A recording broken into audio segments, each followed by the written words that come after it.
If I could turn now to the audience, I'm going to start, if I could, with Mr. Chenny Nagy, who is completing a doctorate at the University of Geneva, working on Swiss-European Union relations, and to talk to us in that context briefly about this debate and our topic. Merci Monsieur le Président, merci de me donner la parole. Donc, je m'appelle Chenny Nagy, en effet je collabore avec le think tank Forhaus aussi.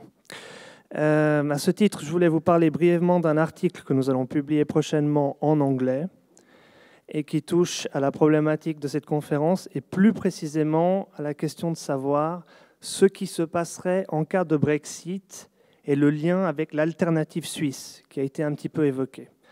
En effet, on sait aujourd'hui qu'il y aura un référendum en 2017, in or out, et parallèlement, certains Britanniques considèrent souvent que l'UE a évolué dans une mauvaise direction ces dernières années, dans un sens trop fédéral et de ever closer union notamment. De manière intéressante, la plupart de ces gens ne souhaitent pas couper les ponts avec l'Union européenne. Ils perçoivent souvent de manière positive le chemin intégratif suivi par la Suisse à travers les accords bilatéraux. Et plus précisément, ils considèrent que ce pays a un accès au marché intérieur sans avoir vraiment ou sans devoir vraiment subir les désavantages politiques et économiques qui sont souvent évoqués par ces eurosceptiques. Aussi, plusieurs personnalités politiques, académiques et même du monde de l'économie ont évoqué la possibilité d'un Brexit suivi d'une renégociation des liens unissant le Royaume-Uni à l'UE, de sorte que le Royaume-Uni sortirait de l'UE, renégocierait ses liens avec Bruxelles, comme le prévoit le traité de Lisbonne, l'article 50, et conclurait des accords essentiellement économiques moins ambitieux que ceux prévus au sein de l'UE, à l'image de la Suisse. Je donnerai juste un exemple de ces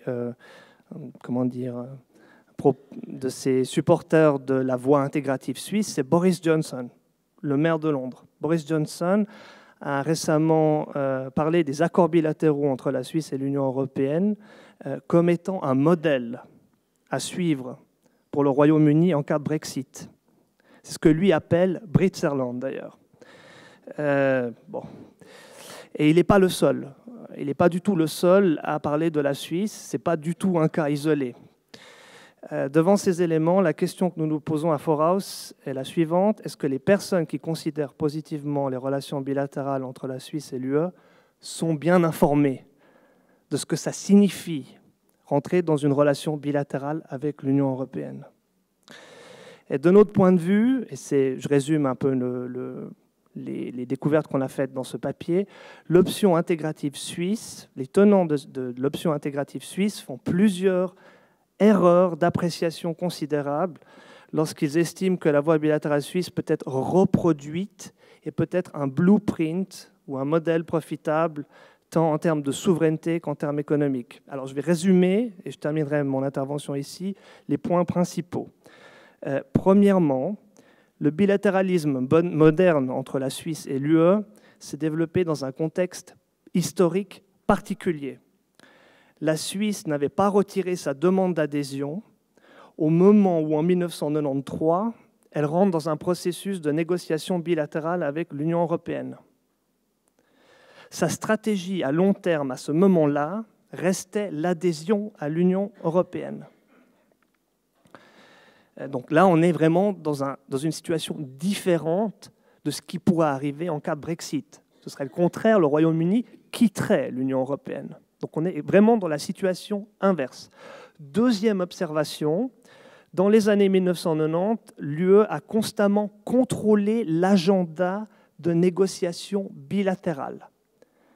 Par exemple, elle a forcé la Suisse à rentrer dans une négociation sur la libre circulation des personnes, ce que la Suisse ne voulait pas. Troisièmement, il existe une clause guillotine qui lie toute une série de ces accords bilatéraux entre eux. À partir du moment où l'un est dénoncé, l'entier du paquet tombe. Ce qui rend donc la relation Suisse-UE toujours assez incertaine. Et on en sait quelque chose en ce moment en Suisse d'ailleurs. Quatrième observation, au jour d'aujourd'hui, l'accès au marché intérieur de la Suisse n'est pas complet. Par exemple, la Suisse et l'UE n'ont pas signé d'accord sur la libre circulation des services financiers. Donc attention, avec les simplifications, la Suisse a accès au marché intérieur. Nous n'avons pas accès à l'ensemble du marché intérieur. Et ça, il faut le savoir si on veut parler de la Suisse du côté du Royaume-Uni. 5e observation, la Suisse paie une contribution de solidarité aux pays d'Europe centrale et orientale de plus d'1 milliard de francs dans un cadre pluriannuel. En d'autres termes, les bilatérales ont aussi un coût financier qu'il ne faut pas mettre sous le tapis. Il faut l'évoquer, il faut savoir ça si on veut parler du modèle suisse. 6e observation, depuis 2008, l'UE demande de réformer la voie bilatérale suisse pour la rendre plus dynamique. Et elle demande notamment que la Suisse adopte de manière dynamique l'évolution de l'acquis communautaire. Ce qui signifie donc que la Suisse adopterait assez rapidement des législations sur lesquelles elle ne pourrait pas voter. Ça a été dit. Donc là, on se rapproche d'un benchmark espace économique européen. Et dernier point, 7e observation, mais on pourra encore en développer d'autres d'ailleurs. Vous le savez tous ou toutes, depuis février 2014, l'avenir de la voie bilatérale est en question avec le vote anti-immigration. Et l'Union européenne a stipulé on ne peut plus clairement qu'elle ne signera plus, qu'elle ne conclura plus d'accords bilatéraux tant que la question de la libre circulation des personnes ne sera pas réglée. Donc l'avenir de la voie bilatérale suisse est en question. Alors voilà, 7 observations pour les Britanniques qui veulent prendre comme exemple la Suisse en cas de Brexit. Merci beaucoup, c'est fort intéressant. Toujours, on ajoute de la complexité. Et évidemment, soit avec l'exclusion d'ici ou là des parties du marché intérieur, qu'il faut cofinancer des trucs, qu'il faut accepter qu'on n'est pas là forcément sur un pied d'égalité, qui est une réalité, réelle politique, disons, pèse sur les résultats. Alors, je vais tourner vers tout le monde, mais je vais prendre place ici au pupitre pour un peu mieux regarder ce qui voudrait intervenir. Alors, vous étiez très patient, donc si vous avez soit des commentaires, soit des questions, il faut lever les mains. 1, 2, 3, 4. Ouais. Commençons ici, s'il vous plaît. Est-ce que vous pouvez vous présenter? Je m'excuse. Yes, my name is Benedict von Tscharner. I'm former Swiss ambassador. Mr. President, much has already been said about this, the case of Britain leaving the European Union. Is there any sign that the Prime Minister actually intends to conduct 2 negotiations, one about the improvements and Britain staying in, and the other about what will happen if Britain is leaving? After all, in the debate, in the public debate, he will have to answer these questions. People will ask him, well, what will happen if? Will he be condemned to say, I don't know, we'll have to think about it, we have to work on this? Or is he seeking some kind of guarantees or preliminary concessions? I mean, will there be actually 2 negotiations going on? Thank you. I'll ask the panelists to note the questions, and then we'll come back to you at the end of a round of questions. Please, still on this side. Yes, in the back row. Bonjour, Caroline Iberg, je suis la secrétaire générale adjointe du nouveau mouvement européen suisse. J'ai une question pour Monsieur Bailey, président de Pro-Europa. Vous avez dit que vous aviez la moitié de vos membres qui avaient moins de 30 ans. Ma question, c'était aussi quelle est la position de la jeunesse en Grande-Bretagne? Est-ce que c'est plutôt la position de l'ouverture, ou est-ce que c'est, à l'instar de la Suisse, plutôt une position eurosceptique? Merci beaucoup, donc bien noté. Ici, à ma gauche.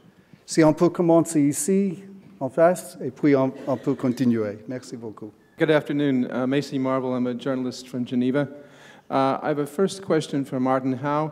Could you perhaps detail some of the economic benefits of Britain leaving the European Union? And the point that you made about the negative trade balance of Britain is a very good one. And I'd just like to remind everybody that Switzerland is the 3rd largest customer for EU exports. Thank you. Let's please continue. If we go to the lady on the left. Thank you. Don't you think one of the arguments that the British people won't vote positively which I don't like that, but maybe, is that Brussels has any resolution for the Frontex problem. And I think the people is quite afraid about that. They are in Poland and they didn't sign anything. Thank you very much. Merci beaucoup. Est-ce qu'on peut revenir ici, deuxième rang? Jacqueline Grappin de l'Institut européen à Washington. Ma question a à voir avec la raison pour laquelle le Premier ministre, M. Cameron, a choisi de s'embarquer dans ce processus tellement difficile. J'ai toujours admiré les diplomates britanniques et les hommes politiques britanniques pour leur capacité extraordinaire d'entretenir l'ambiguïté. François Mitterrand disait « On ne sort jamais de l'ambiguïté, sauf à ses propres dépens ». Ma question est, quel bénéfice le Premier ministre a-t-il vu dans ce processus compliqué qui va faire sortir la Grande-Bretagne de l'ambiguïté alors qu'elle était finalement dans une situation assez confortable où elle obtenait plus ou moins ce qu'elle voulait en donnant pas grand-chose? Pouvez-vous m'expliquer cela? Je n'arrive pas à le comprendre. Bon, il faut ajouter honneur. Mais ça, c'est pour le panel, heureusement, pas pour moi. Alors, ici. So, greetings. I'm a student here in economics at HEC. So, I will be leaving maybe a bit the subject of UK, because I was wondering about what would be the effect of the UK referendum in a case of no on actually a Eurozone breakup. Because we have today a very concrete possibility of Grexit, as we know it. And I was wondering what would be the snowball effect of maybe a Grexit and a Brexit together on the Eurozone. So. Thank you. We'll certainly try to get the Brexit part, because I think if we open Grexit, on peut rester ici pour toute la semaine. My name is Ilya Feldstein. I consider myself a concerned citizen. I would like to compliment Mr. Howe to be here. I find this very courageous. In front of the overwhelming arguments in favor of the United Kingdom to stay in Europe, the only advantage I see in the initiative, to use a Swiss term, is to counter the democratic deficit, which is also an answer to the question asked by the lady. The cost of this exercise should be enormous. And I would be very much interested in seeing estimates. Thank you. Thank you very much. Et jusque derrière, s'il vous plaît. Monsieur Pierre-Bernard Raymond, très ancien, secrétaire d'État aux affaires européennes de Monsieur Giscard d'Estaing et ancien parlementaire européen. Il est incontestable que, s'agissant de l'avenir à long terme de l'Union européenne, deux conceptions assez fondamentales s'opposent. Il y a ceux qui sont certainement très intéressés par le marché unique, qui sont attachés à une politique qui ne serait que intergouvernementale, qui veulent avoir leur autonomie totale en matière de politique étrangère et qui penchent beaucoup plus vers l'Atlantique que vers la problématique européenne. Et puis, il y a ceux qui, avec les pays fondateurs de l'Europe, veulent progressivement arriver à des stades d'intégration et même à une fédération. Je ne suis pas sûr qu'on ne puisse pas faire cohabiter ces deux visions de l'Europe à condition de les clarifier et à condition de faire en sorte que si le Royaume-Uni est essentiellement intéressé par le marché unique, il puisse continuer à vivre sa politique de marché unique comme il l'a fait jusqu'à maintenant, mais que par contre, ceux qui veulent aller vers l'intégration ne soient pas freinés par le Royaume-Uni. Je crois qu'il y a là une possibilité de mettre les choses au clair une bonne fois pour toutes, de réorganiser à l'intérieur de l'Union européenne ce que l'on a jadis appelé les cercles concentriques, c'est-à-dire le premier cercle étant celui franco-allemand, qui est le plus moteur dans la direction d'une intégration de plus en plus forte. Autour de ce cercle, mais toujours dans la même perspective, tous ceux qui sont favorables à une future fédération. Et puis le troisième cercle, qui est celui conduit par le Royaume-Uni, qui rassemblerait tous ceux qui ont une conception beaucoup plus, je dirais, souple, beaucoup moins intégrée, beaucoup moins fédérale, et même pas du tout fédérale, de l'Union européenne. Il me semble que cela permettrait à la fois de clarifier, de satisfaire les uns et les autres, et de permettre à ceux qui veulent véritablement une Europe intégrée de progresser beaucoup plus vite qu'ils n'ont pu le faire aujourd'hui. Je vous remercie. Alors, je m'excuse, mais une dernière intervention parce qu'il faut revenir au panel et je m'excuse auprès des autres participants ici ce soir. Oui, allez-y. I'm Joachim Nagelis. I'm professor of law in Sweden. I have a question. Lord Haney touched upon the issue, what does UK really want? What are the conditions for negotiations? And from a legal point of view, I think it's very important whether the conditions will require a treaty change or not. And that seems to me still a bit unclear.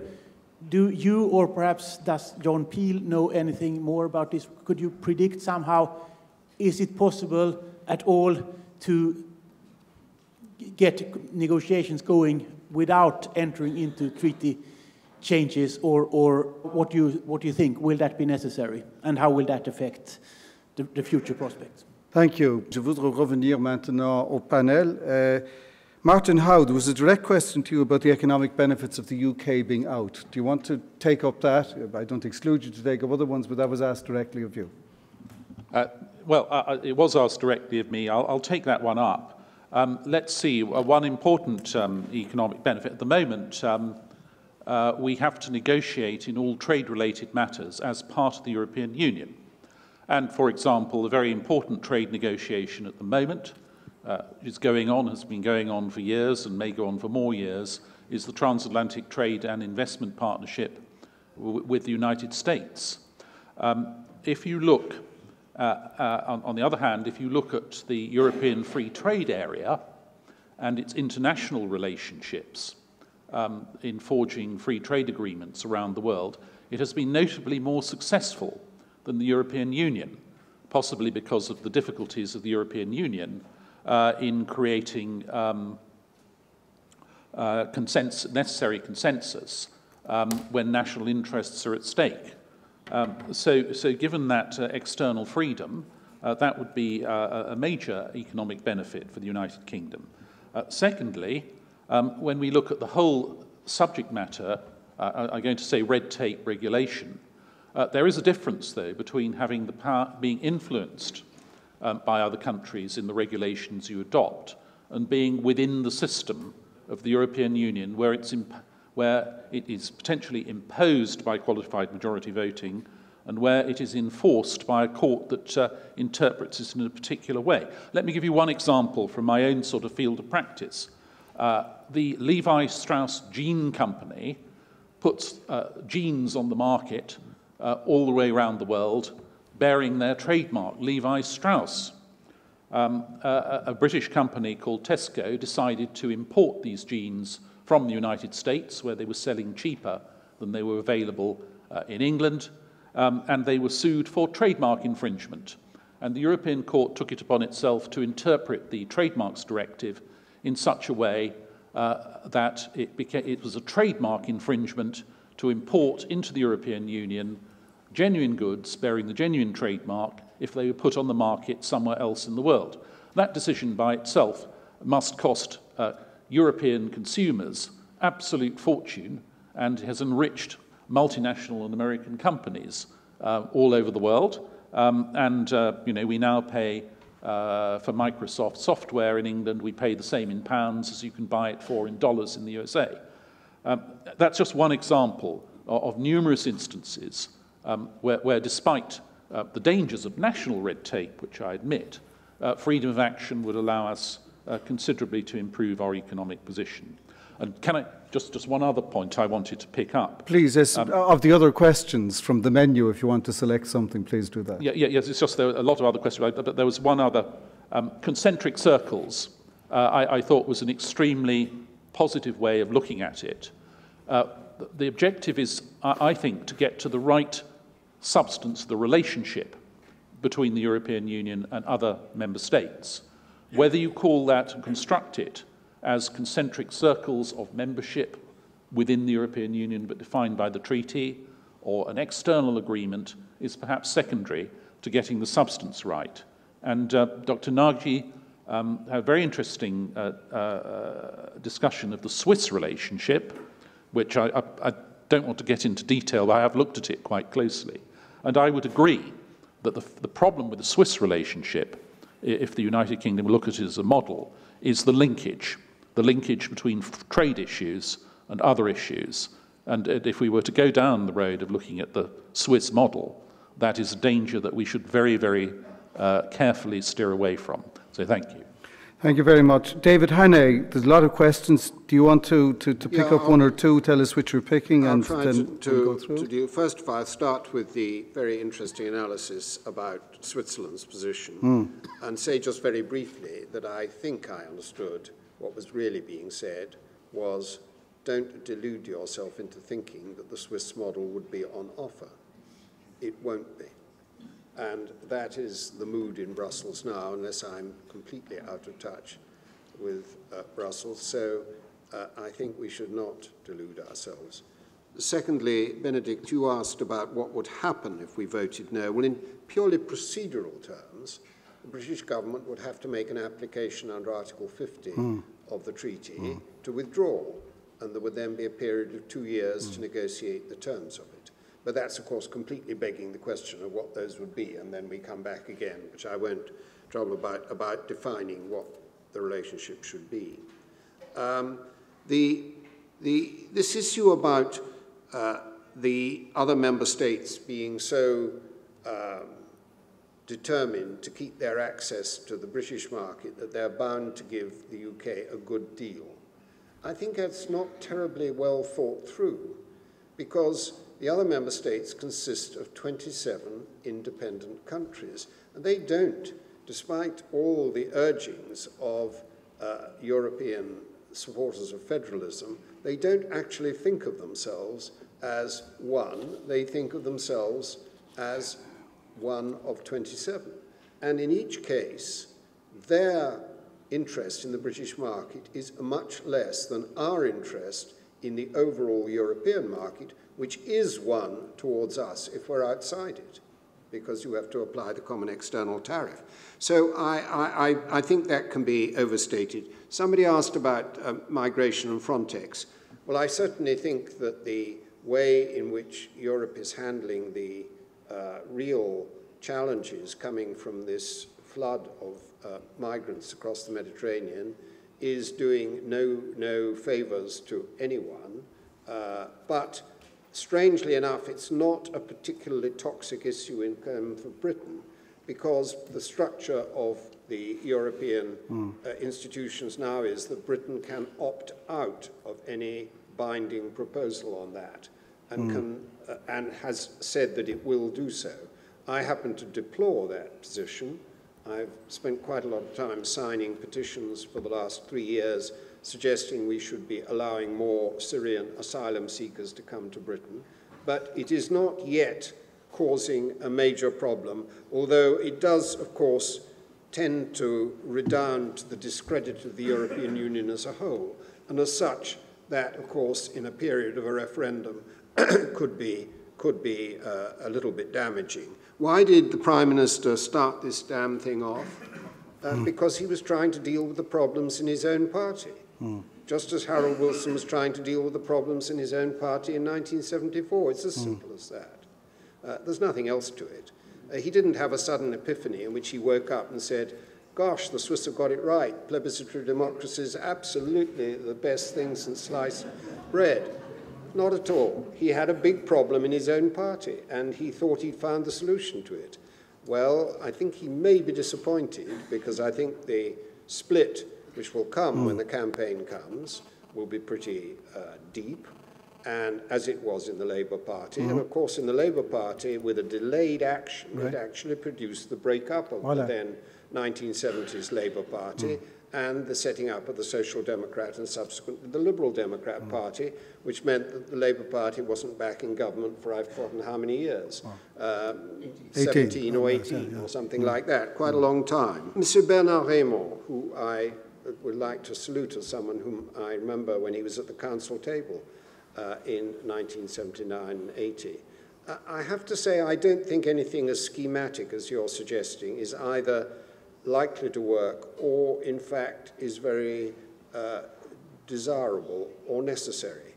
The European Union in the 1980s began to experiment with something called variable geometry, which is a ghastly phrase, but it basically means flexibility.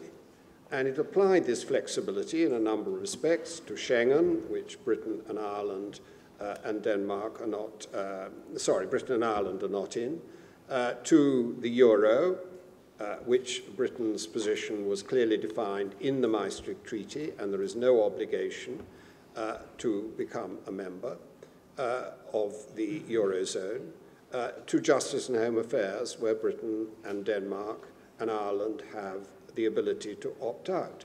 Now, that flexibility, that variable geometry, has worked better than many people thought it would do.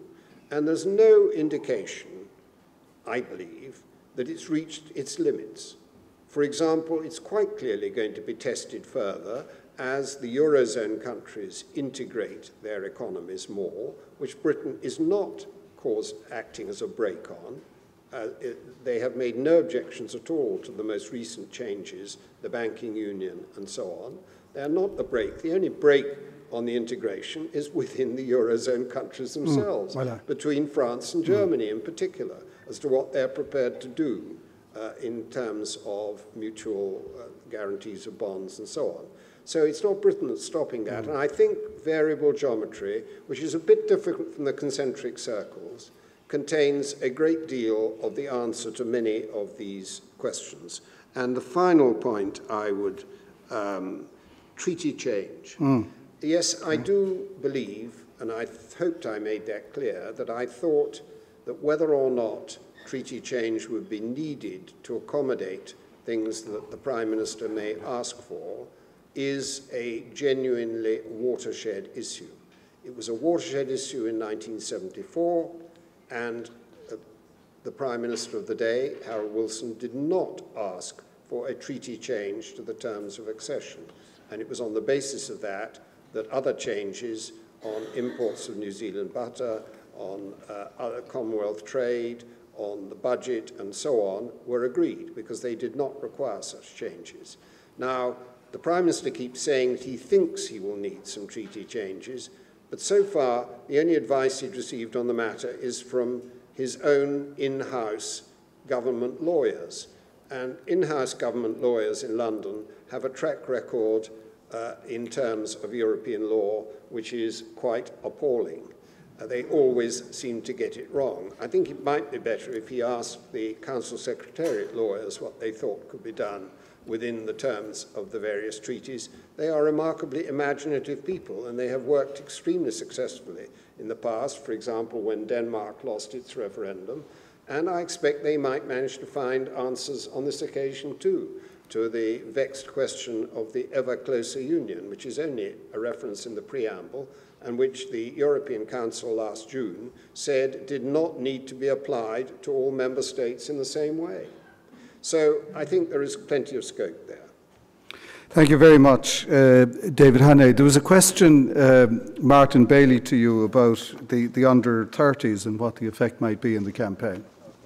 I'm happy to answer. I just want to say one thing about the treaty change as well, that even if it's legally possible and there's appetite for treaty change, I'm not sure whether there's appetite on all the member states to go through a very heavy ratification process, triggering referendums in a number of member states as well, which must happen by law. That's a political question. Oui, juste pour répondre à votre question posée par le secrétaire général, en fait, je ne suis pas en mesure de vous répondre parce qu'ils n'ont pas mené des sondages spécifiques visant la catégorie, la fourchette jeune en Grande-Bretagne. Je dirais que j'espère qu'ils penchent plutôt vers le côté positif, surtout s'ils sont demandeurs, s'ils sont utilisateurs des services, des ouvertures offertes par l'Union européenne. Mais c'est revenant à la question du jeune monsieur écrivant sa thèse, c'est que c'est une question d'information. Je crois qu'il y a un grand manque d'informations. Et j'étais récemment à Bilbao, en Espagne. J'ai croisé une jeune étudiante qui faisait son programme d'Erasme en Espagne. Et je lui ai dit, j'espère que quand vous rentrez en Angleterre, vous allez préconiser le côté positif d'Europe, vu que vous bénéficiez d'un programme organisé par l'Union européenne. Ah bon, je ne savais pas. Et ça vous donne une bonne idée de manque d'information, même parmi les gens qui doivent être les plus concernés. Et ironiquement, quand le Boris Johnson préconise un modèle suisse, une position quelque peu ironique, étant donné qu'il est le maire de Londres, sachant qu'il y a cette exclusion des services financiers. Revenons à un dernier point sur la Grande-Bretagne. C'est un point qu'on oublie parfois, que la Grande-Bretagne, le Royaume-Uni fait énormément de bruit, énormément de vibes, d'ondes négatives sur l'Europe. Mais en réalité, la Grande-Bretagne est un très bon élève en Europe. Il y a un esprit d'ouverture, de vraie ouverture en Europe, de la part des Britanniques, qui n'est pas réciproque partout en Europe. Et je crois que, par exemple, parce que c'est un état de droit, l'Europe. Si vous pensez à London Electricity, à part l'électricité de France. Et je cite Jacques Chirac, lors d'un éventuel rachat d'une société des eaux française par une tentative de rachat par une société des eaux allemande. Et Jacques Chirac a dit « L'eau allemande ne coulera jamais dans les tuyaux français. » Voilà. Thank you so much, Martin. John Pete, there were two questions which I think we haven't quite addressed. I might ask you to look at those and then to make a closing comment on other issues if you wish.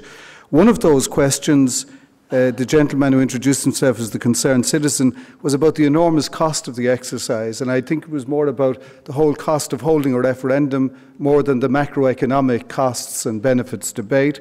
And the second question on our list, which I think I haven't heard a response to, is what would be the implications for the Eurozone of a Brexit? I don't ask you to deal with Brexit. We'll come back to that some other day as a topic, perhaps.